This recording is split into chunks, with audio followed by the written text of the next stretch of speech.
You don't have no rights.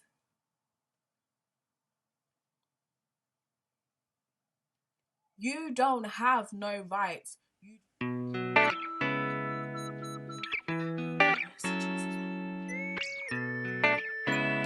know what made me move to Ghana? How was Ghana? And it's kind of hard to explain everything that happened. Hi, welcome to my first ever YouTube video. What made me want to move to Ghana?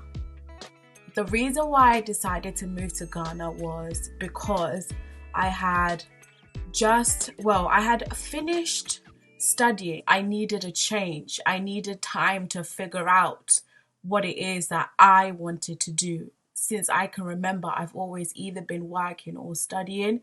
And although I would go to Ghana on holidays, I've always gone to Ghana mostly when it's during the summer or Africa is on the rise. Like it's the new place to be, and it's something that we have to explore as African. I'm Ghanaian, so why not go back to my roots and see if I can really do this? So that is why I decided to go to Ghana to begin.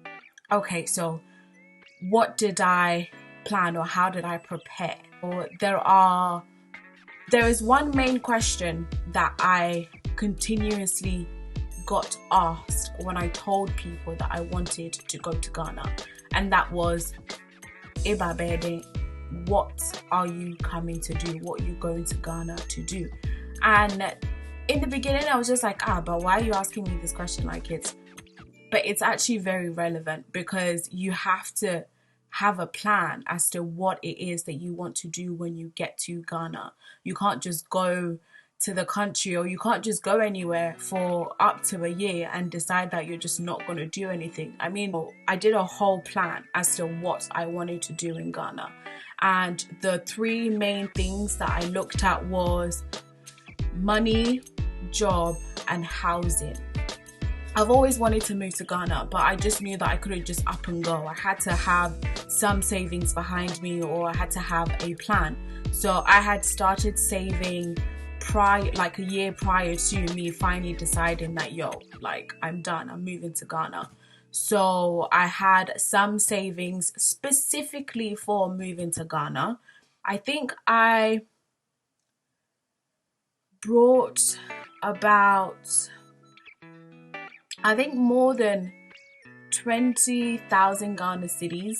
And then with housing, I used Tonaton and OLX. So Tonaton is almost like an eBay kinda in Ghana, but they do eBay does housing I would say more like Gumtree. Like Tonaton is more like Gumtree. And then I use OLX as well, which is another app that you can use if you're looking to find a property or an apartment to rent. I had to figure out a budget based on me living by myself, the rent that I would be paying, and how it all fits into whether I get a job on the cuff or I don't get a job until 6 months down the line. How am I going to feed myself? How am I going to live? So these are all the things that I had to factor into the plan. And housing as well. The housing system in Ghana, if you want to rent an apartment, they usually take rent minimum a year, but majority minimum 2 years. So you have to pay 2 years in advance for your rent, and then you get the apartment. You know what? I don't really know, because I paid straight up for mine, and the apartment that I eventually got was payment for a year, which was perfect because I didn't really know what I was going to do beyond a year. So it was payment for a year, and the rent was 700 Ghana cedis a month. So for the year it was 8,400, and I had to do the 8,400 in one go, which fit into my budget. So it took a while for me to find that apartment, and the apartment was in Medina. I think when you contact an agent that you like a property and you want to go and view it, they will ask for a fee, and usually is between 50 cedis to 100 Ghana cedis. So from my experience, the apartments that I saw on Tonaton, I know that I only paid the agents 50 Ghana cedis. There were maybe about 3 properties that I saw on OLX that I really enjoyed, but they were in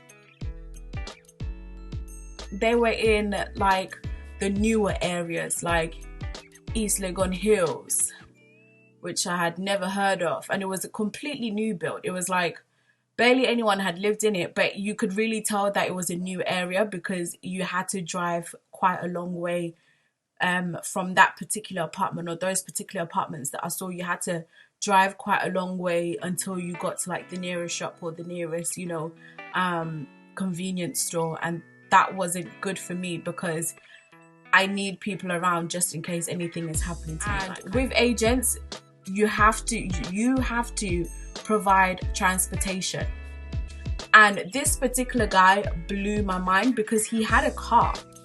So what he did was he parked his car at a petrol station and then proceeded to get into our car so that we could take him to the viewings. And I was just like, but you're already driving, like, why can't we? Anyway, so I planned money, I planned apartment, and with the job, I started applying. I used Jobberman. What did I pack for my move to Ghana? What can you pack? What do you want to pack? I bought all of the things that I felt I would need to give me comfort when I was in Ghana. So I bought an on the stove kettle because of Dumzo, which is light on, light off. I didn't want tea, or I don't know, maybe want a hot bath, and I can't boil my kettle because there is no electricity. Did whatever that I felt like when I see, touch, felt or smelt will remind me of home. That's what I bought and shipped. In a nutshell, what I would definitely say you would need, or the best tips that I can give to anyone who's considering moving to Ghana is, I would say definitely visit Ghana more than once. Do a budget, like really do your research and research what area you might want to live in, your expenses compared to whatever country you are in prior to moving to Ghana. Definitely money, housing, job, or at least a plan. So if you're not coming to work for money, you're coming for charity work, you're coming for voluntary work, just make sure that you've planned that out. Over the next couple of weeks, I am going to be sharing with you what I got up to, how I moved into my apartment, what happened with me and my friend in Chado that made me move to a Shawmine estate, what job I decided to do, how long I was there for, and just really capture the essence of what I did with my time when I lived in Ghana. So I really hope that I can share it with you. So please subscribe to my channel. If you liked this video, give it a thumbs up, and if you didn't like it, give it a thumbs down and tell me why. I'm open to suggestions. Again, this is my first time, but I'm very excited to share it with you guys. And please keep that notification button on so that you will be alerted when I post new videos. So I look forward to our next time together and sharing more information and more stories with you.